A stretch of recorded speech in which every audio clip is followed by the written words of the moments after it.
सावळीतील RTO कार्यालयातील खाबुगिरी राष्ट्रवादीने आणली चव्हाट्यावर. एजंटाकडून वाहनधारकाची खुलेआम लुबाडणूक, अधिकाऱ्यांची जाणून बुजून दुर्लक्ष. कुपवाड एमआयडीसी लगतच्या सावळी आरटीओ कार्यालयात वाहनधारकांची परवान्यासाठी अडवणूक करून एजंटाकडून लुबाडणूक केली जात आहे. याबाबत राष्ट्रवादी शरद पवार गटाचे मिरज शहराध्यक्ष अभिजित हारगे व राष्ट्रवादी महिला आघाडीच्या शहर जिल्हाध्यक्षा संगीता हारगे यांनी सावळी कार्यालयातील भ्रष्टाचाराचा भांडाफोड करीत अधिकाऱ्यांना निवेदन दिले. याप्रसंगी अल्पसंख्याक सेलचे जिल्हाध्यक्ष आयुब बारगीर, माजी नगरसेवक प्रसाद मदबावकर, व्यापार संघटनेचे जिल्हाध्यक्ष विराज कोकणे, जिल्हा उपाध्यक्ष विजय माळी, मिरज शहर महिला अध्यक्षा शारदा माळी, सांगली कार्याध्यक्ष वैशाली धुमाळ, युवा नेते संदीप होनवाने, पप्पू कोळेकर, श्रीकांत माने, कामगार संघटनेचे विनायक हेगडे, नितीन माने, शहानवाज सौदागर, नर्मदा साळुंके, जयश्री सुर्वे, दीपाली हरगे, शीतल सोनवणे, मंजुश्री म्हैसाळे, अजर सय्यद, अल्ताफ जमादार यांच्यासह राष्ट्रवादीच्या महिला आणि कार्यकर्ते उपस्थित होते. राष्ट्रवादी काँग्रेस शरदचंद्र पवार महिला सांगली जिल्हा आघाडीच्या वतीने आज प्रादेशिक परिवहन मंडळाला एक निवेदन देण्यात आलेलं आहे. या निवेदनात जे ड्रायव्हिंग टेस्ट घेतली जातात त्या टेस्टमध्ये गैरप्रकार होतो असा आम्हाला नागरिकांकडून वारंवार तक्रार येत आहेत. त्या संदर्भात आम्ही आज अधिकाऱ्यांना भेटून त्यांना निवेदन दिलं.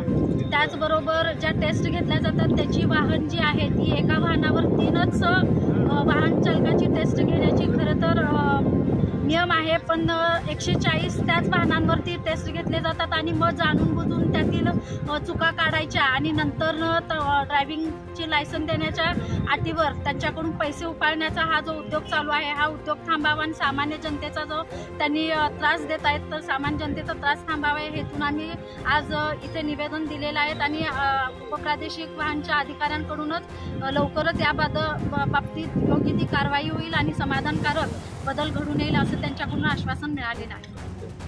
बोला.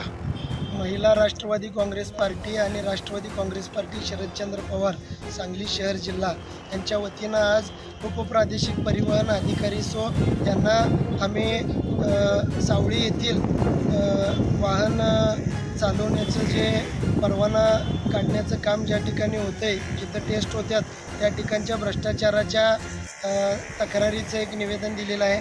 त्यामध्ये म्हटलेलं आहे की त्या ठिकाणी रोज 140 लोकांना ड्रायव्हिंग टेस्टसाठी बोलवलं जाते आणि त्यातल्या बऱ्यापैकी लोकांना जाणून बुजून नापास केलं जाते आणि नापास झालेल्या लोकांना तिथले 4 एजंट आहेत, ते 4 एजंट जाऊन भेटतात. ते काय प्रादेशिक विभागाचे RTO विभागाचे कर्मचारी नाहीत. सर्वसामान्य माणसांना RTOंना भेटायचं असेल तर त्या ठिकाणी जिथं तपासणी टेस्ट चालू असते भेटू देत नाहीत.